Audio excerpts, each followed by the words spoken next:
How's it going, everyone? And welcome back to another Security Unfiltered mentorship episode.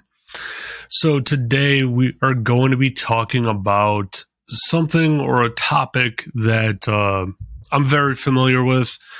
It really helps you separate yourself from the crowd. It separates you from everyone else at the company, honestly, separates you from everyone else in the industry if you do it right. And what that is selling internally at your company. So, what do I mean by that? What is it, right? As a security professional, and I do post my title on LinkedIn and everything like that. I don't post the company. If I did post the company, I would probably be getting a lot more messages than I already get. Just with the title, I get a lot of vendors reaching out, trying to sell me everything that you can imagine for a security product, tools that are very well known, tools that are not very well known. A lot of the times vendors are guessing at what we may need in the environment, and they're just, kind of throwing a dart at a dartboard and seeing what sticks, what doesn't, and going from there, right? So what does this have to tie in with it, right? Really, it's difficult sometimes to weed through all the random products that are out there, right? And I am lucky enough to have a network with, Archon, which is a partner reseller for a lot of different companies that does the vetting of these, solutions on the market, gives me a rundown on what, may fit best within the environment. And from there, I'm able to make my own assessment. But I think we should even take it a few steps back, right? As a security person in the environment, you know the environment better than most. Obviously, your first 30, 60, 90 days at a company, you're not going to know the environment that well, but you will eventually. And when you do, you can start looking at the environment as a whole, start picking apart and seeing, maybe there's a solution that's up for renewal that doesn't really do a great job. And maybe of another solution on the market that could be a fit, that could actually help the environment and whatnot. Or maybe you're lacking a tool completely. Maybe you have a, web application firewall gap in your environment, and you need to fill that gap with the right tool that really fits your environment perfectly.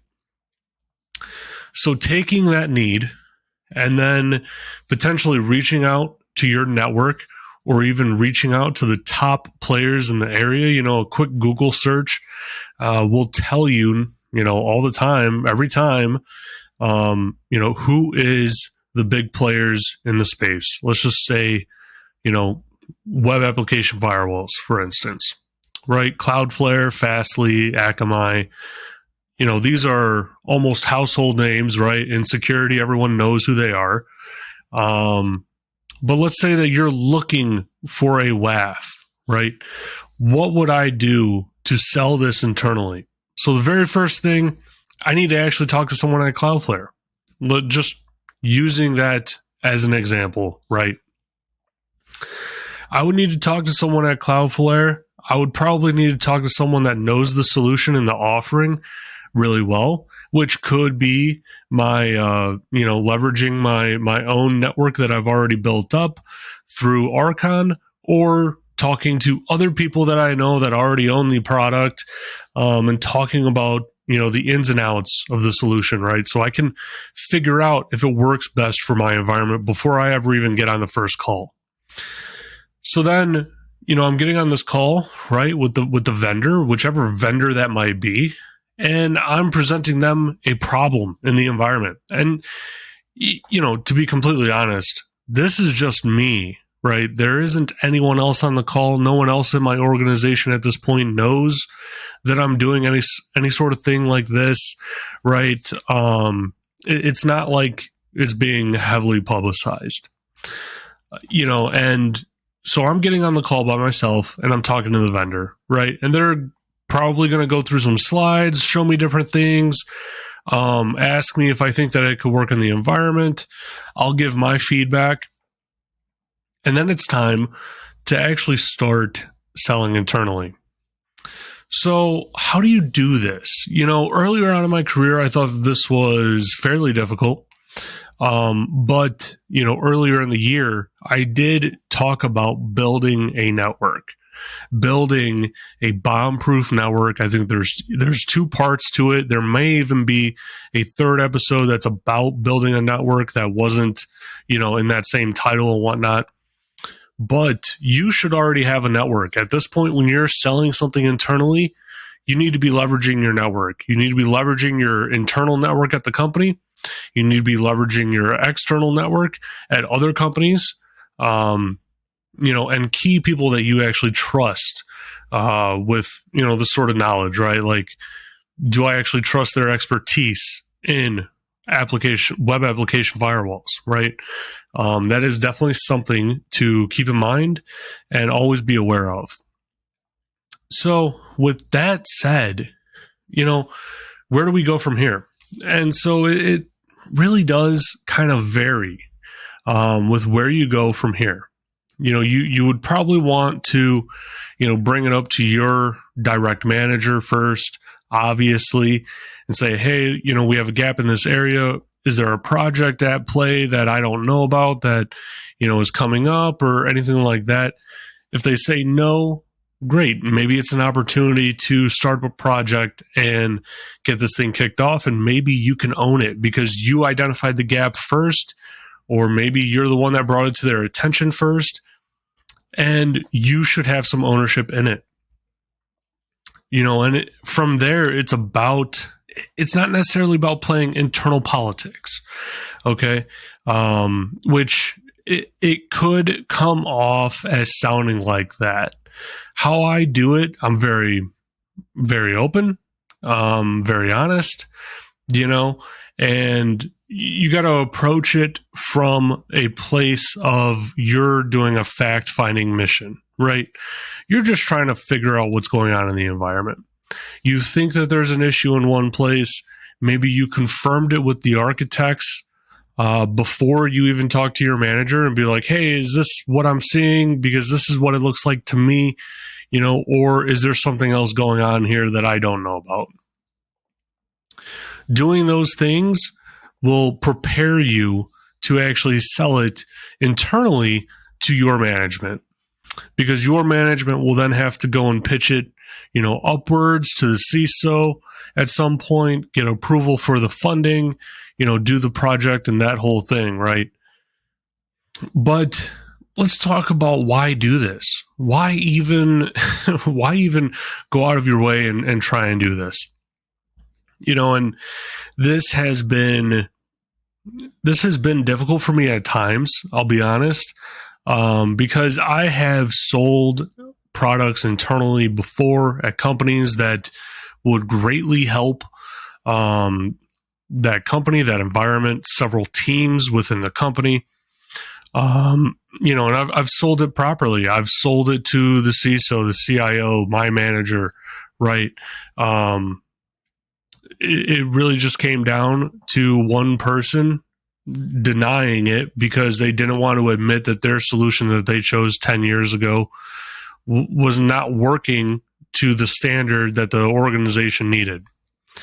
And so, this can be a very disappointing process, right? Because you're going to put a lot of time into it. You're going to put a lot of effort into it.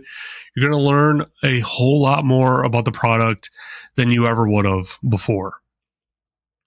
But you do this because it separates you from everyone else. Just plain and simple. Not everyone is going to be looking at the security stack as a whole and saying, what areas are we lacking in? What areas can we fill? What's the best solution to fill that gap? And that last question is probably actually the most difficult. I'll give you an example. At a previous role, I was looking at a cloud security platform management solution. Fantastic long name, right? And so I was looking at all the different top tier solutions on the market at that time. And at that time, the company that I was at was in the big three clouds. They were in AWS, Azure, and GCP. And so we greatly needed this tool because there was only two people that was responsible for the security of three clouds. And if anyone, knows anything about cloud security, learning one cloud is like learning a different language because they literally use different words for everything. The different words will do different things across platforms, right? So you may have, one word that sounds similar, to Azure, right? But they're doing two totally different things. And so you're literally stuck learning three different languages and learning the infrastructure, learning how things are configured, how things are done differently in each cloud, the nuances between each cloud. It's a headache. It's tough. It's actually really hard. I do not recommend it. And so we really needed this solution because there was only two of us. And so we evaluated all the top solutions for probably 4 weeks. That's just, all of the solutions, probably 3 or 4 solutions for 4 weeks. At the end of the 5th week, we would probably choose a winner of the POC and whatnot. And so one of the deciding factors in me choosing the right product was our team size. Like I said, we were a team of 2, right? And so we needed a product that wouldn't inundate us with a whole bunch of alerts that we'll never get through. We also don't need something that will take, 6, 8, 12 months to set up. We just don't have that time. We are a lean and mean team that works, through issues and problems very rapidly. We need to be very agile, not to reference the agile framework because that's just give people a headache on here, right? But it's a different work environment when there's 2 people managing 3 clouds and you're just responding to fire after fire, putting things out, resolving issues, configuring things correctly, trying to catch up with the development work, ensuring that everyone is developing properly and not putting things in the wrong place, making sure that, everything is set up and configured how it should be. While doing that, you can't be deploying a tool. And so we really needed a very low lift solution that could be run by one person, if needed, right? That wouldn't produce a huge amount of alerts. So that means that there has to be some sort of internal logic to that, alerting mechanism in the solution that prevents it from inundating you with alerts, right? And so we ended up choosing a solution that was up and coming. It's a less well-known solution for sure.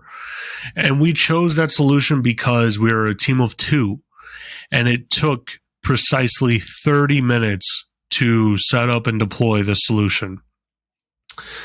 And on top of that, and by the way, we had about 50 different AWS accounts and we only, it took us about 30 minutes to set up all of AWS, which is insane because if you look at other solutions like Dome9 or CloudGuard, as it's referred to as now, those solutions take a very long time. Most of my POC, probably 90% of my POC time for CloudGuard and these other, larger solutions was setting it up. Another area that I thought was key was that there was extremely little configuration that was needed. and it didn't generate a huge amount of alerts. It only told me about the stuff that I really needed to pay attention to in the environment. And that was extremely important, right? Because, like I said, we're a team of two. And so we need to literally get an alert, know that it is a valid alert, that it's something that we should be paying attention to, react to it, and move on. That's really, it's pretty key. And all of the other solutions that we looked at, that we, talked to and whatnot, all of them basically said that we would need a team of 4 to run their solution. And it would take, on average, 12 to 18 months to fully configure the solution. And once it's fully configured, you're probably going to have a whole bunch of alerts that you now have to figure out how to weed through and create a whole bunch of custom rules for. And from there, you're going to be doing tweaking and tuning for the rest of the lifetime of that solution in your environment. That's really what it is, right? For these other solutions, right? And so at bigger companies, that's not a problem at all, because they'll have a whole team of people, 8, 10, 12 people working on this one tool, doing this one thing. And so they can absolutely do it. They can absolutely manage that solution with ease. But for my given situation, there was no way at all that we could have done that. It would have taken us 4 years to get the thing fully configured. I mean, literally, because it's just 2 people.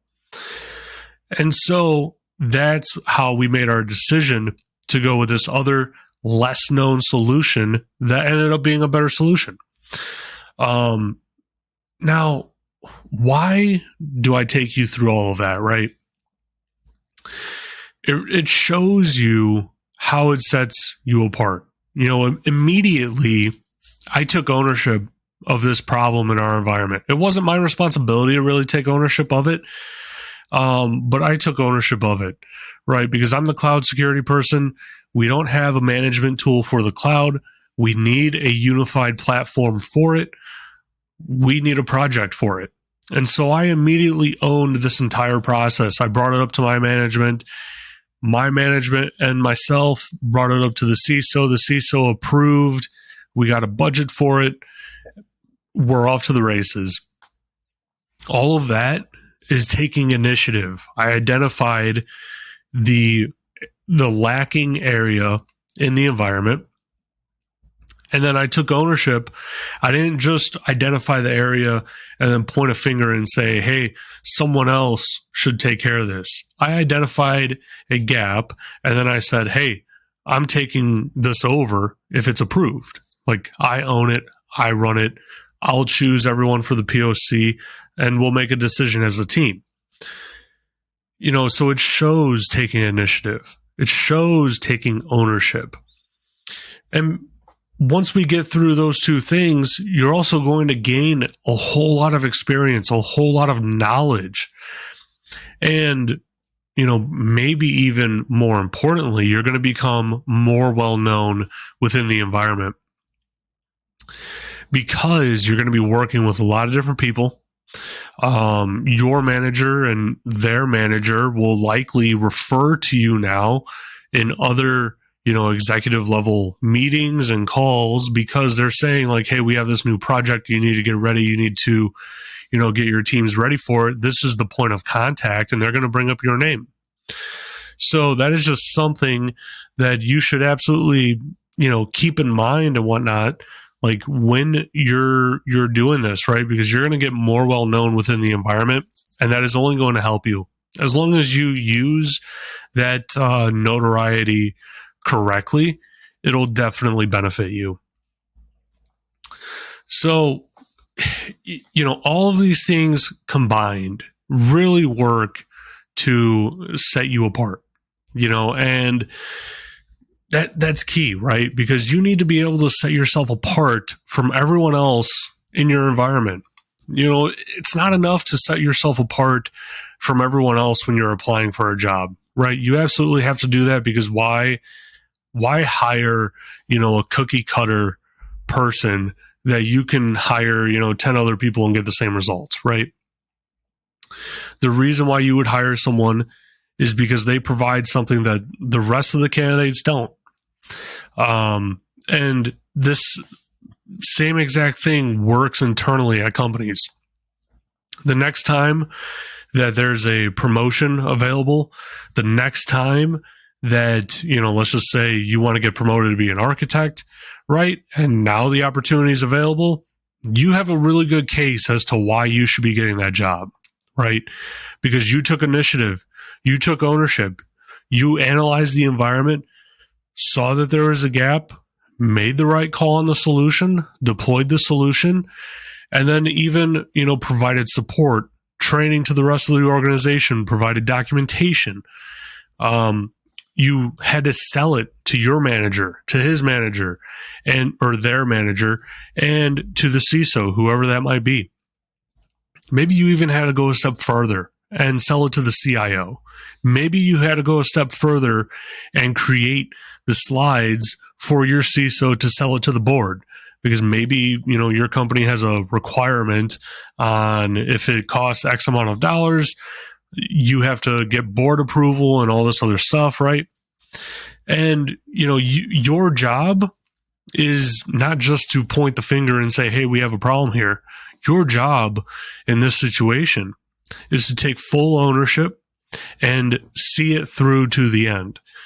When I was choosing this CSPM solution, towards the end of the process, when I was actually, when I chose the solution, when we were pitching it and it got approved, my CISO was going to have to present slides on it to the board. So the first thing that I did was I actually offered to put the slides together for him.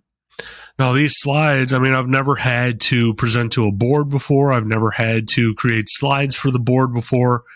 I have no clue what I'm doing. But I used all of my internal resources to get the job done. And after about 20 revisions of this slide deck, I'm not even kidding you. It took probably 3 or 4 weeks to get these slides done. Not that they weren't done already, but it's literally 20 revisions. It's not even an overstatement. But after 20 revisions, we were finally comfortable enough to give it to our CISO to present to the board.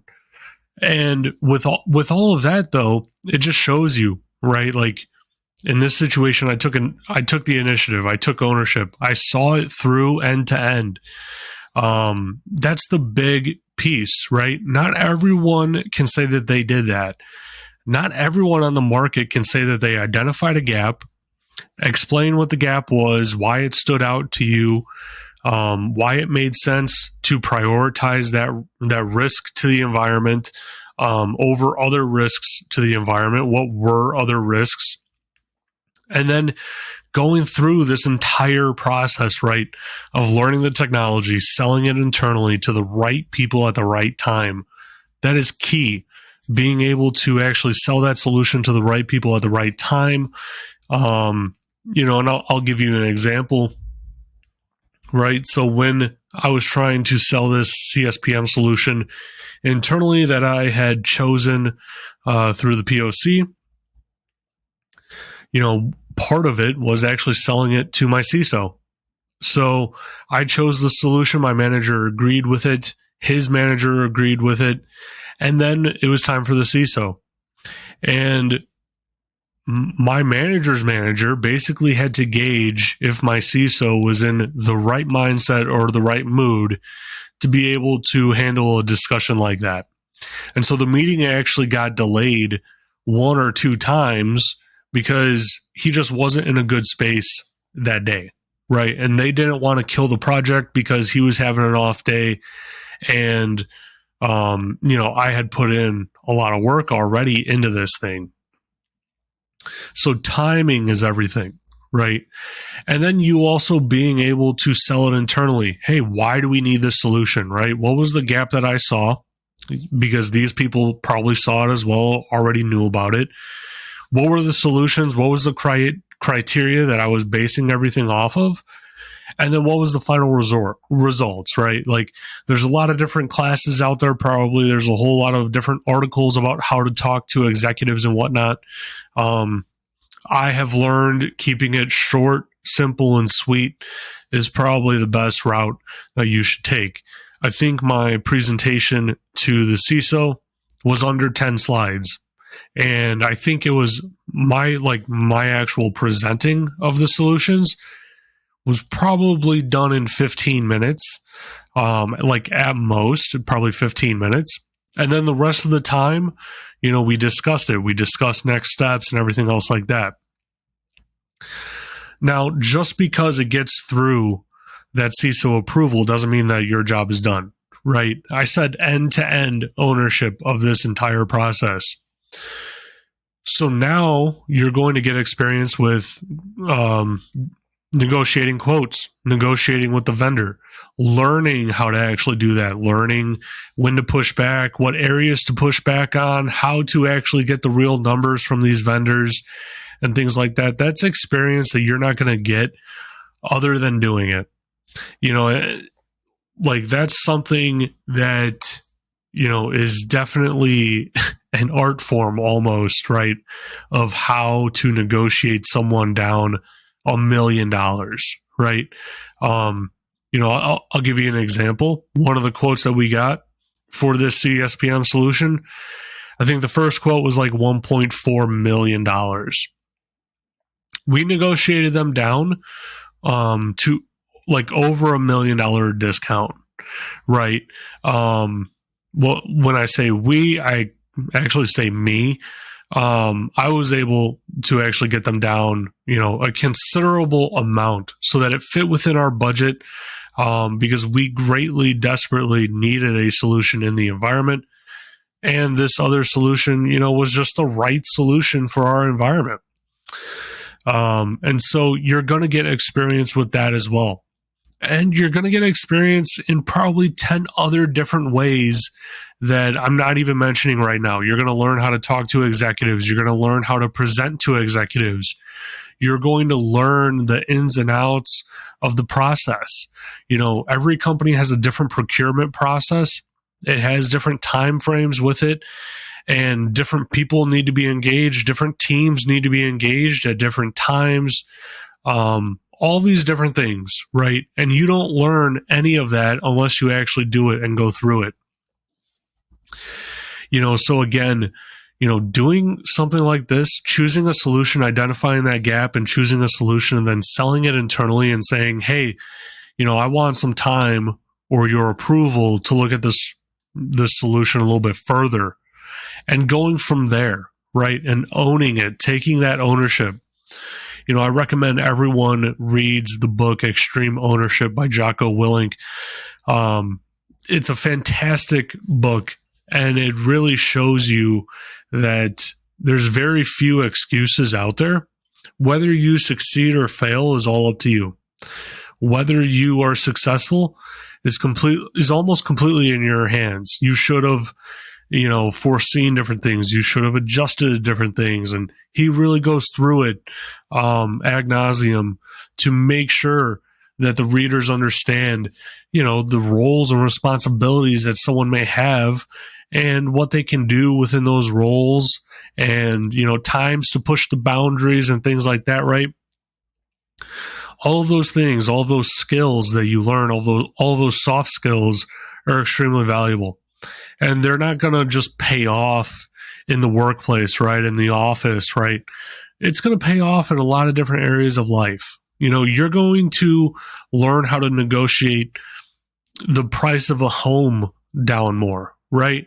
You're going to learn how to negotiate the price of a car down more. You're going to learn how to, take initiative in different relationships and different areas of your life. And that's what everything really comes down to, right? Where you spend your time, where you spend your effort, that is where your life is going to go and grow. So with that, I really appreciate you guys hanging in there. I completely actually forgot that last week that I didn't have an episode lined up for the mentorship side of things. So I really apologize for that. Quick note, I definitely have some major updates and upgrades coming to the Patreon. I think it's going to be really great. It's really going to build a community around setting goals, achieving those goals, and growing, in our careers together. So with that, guys, I appreciate you listening, and I'll see you on the next episode.